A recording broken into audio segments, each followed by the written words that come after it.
Halo guys, gimana kabarnya hari ini? Semuanya sehat? Oke, sebelum kita belajar, seperti biasa kita harus awali dengan doa ya.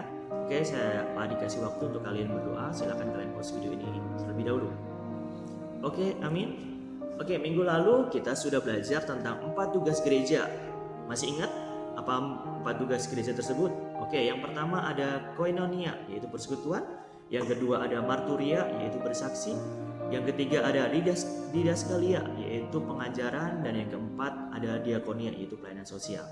Oke, hari ini kita akan belajar di pelajaran 13. Silakan buka buku kalian di pelajaran 13 di halaman 128. Kita akan belajar tentang tanggung jawab remaja dalam gereja. Yang menjadi pertanyaan, siapa sih remaja itu? Oke, ada satu poin aja. Remaja itu adalah kalian yang berumur antara 12 sampai 21 tahun. Jadi siapa remaja? Ya kalian semua. Kalau Padi udah bukan remaja lagi, Padi udah tua.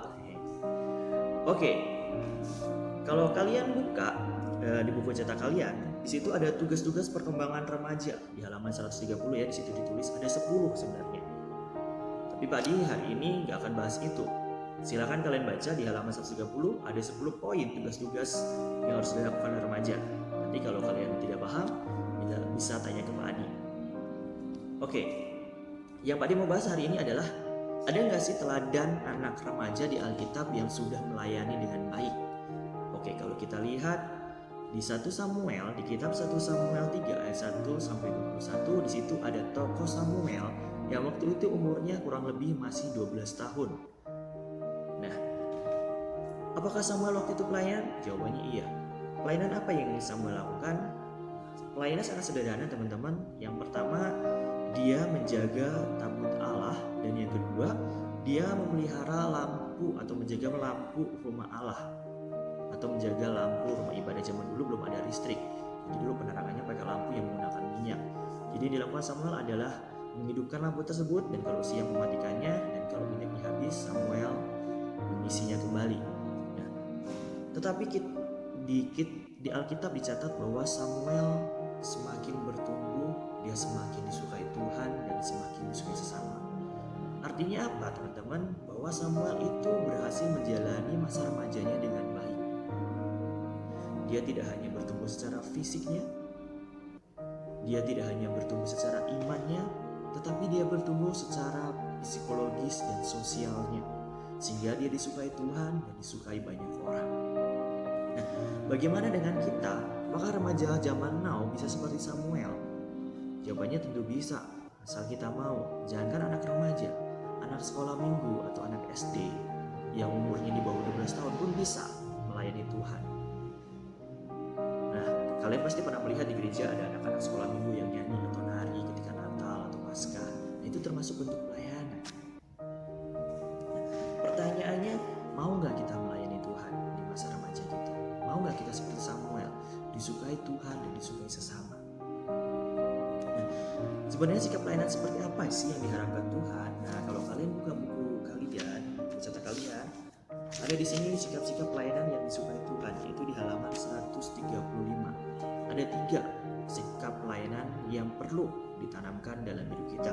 Yang pertama, melakukan semampunya bukan semaunya. Ini dalam artian kalau kita melayani, yuk kita melayani dengan sekuat tenaga kita, dengan kemampuan kita yang ada. Jangan semaunya atau asal-asalan. Jadi yang pertama, melakukan pelayanan semampunya bukan semaunya. Dan yang kedua, memberi bukan menerima. Seringkali kita bertanya, apa sih yang gereja berikan buat kita? Tapi sekarang pertanyaan kita balik, apa yang sudah kita berikan buat gereja? Atau apa yang sudah kita berikan untuk tempat ibadah kita? Sudahkah kita membantu pelayanan di tempat ibadah kita? Atau belum? Nah, nanti Pak Dia akan membagikan link tentang seorang anak pemulung atau anak yang sangat miskin, tapi dia memberikan hidupnya untuk melayani Tuhan. Dia akan nanti dia jadi orang yang memberi jalan untuk membangun sebuah gereja. Padahal dia di awal dia adalah orang yang ditolak untuk masuk gereja. Nanti Pak di share linknya, kalian baca ya. Oke, yang ketiga, sikap yang ketiga yang diharapkan dalam pelayanan kita adalah tidak mengedepankan keinginan pribadi. Jadi dalam pelayanan itu ada pelayanan secara berkelompok. Jadi kita tidak mengedepankan pelayanan pribadi kita atau ego kita. kita tidak boleh yang penting aku melayani, terserah mau kompak atau enggak, yang penting aku main gitarnya terdengar sendiri supaya aku terlihat aku tuh wow semua. Yang penting aku main drumnya keras supaya drumku lebih menonjol daripada pemain musik yang lain, supaya orang melihat wah aku main drum yang hebat. Bukan seperti itu, tapi dalam pelayanan pun kita harus bekerja sama, mementingkan kepentingan bersama. Nah, itu garis besar dari pelajaran 13. Nanti kalau ada yang mau bertanya, Pak dikasih waktu untuk bertanya. Kemudian yang menjadi pertanyaan Pak Adi adalah, sudahkah kita terlibat dalam pelayanan? Kalau belum, kenapa? Kalau sudah, pelayanan dalam hal apa? Dan sudahkah kita melayani dengan sungguh-sungguh seperti 3 poin yang tadi Pak dijelaskan? Dan boleh kalian sharing nanti di grup, sudah atau belum, atau ada kendala-kendala yang kalian alami perlu di-sharingkan.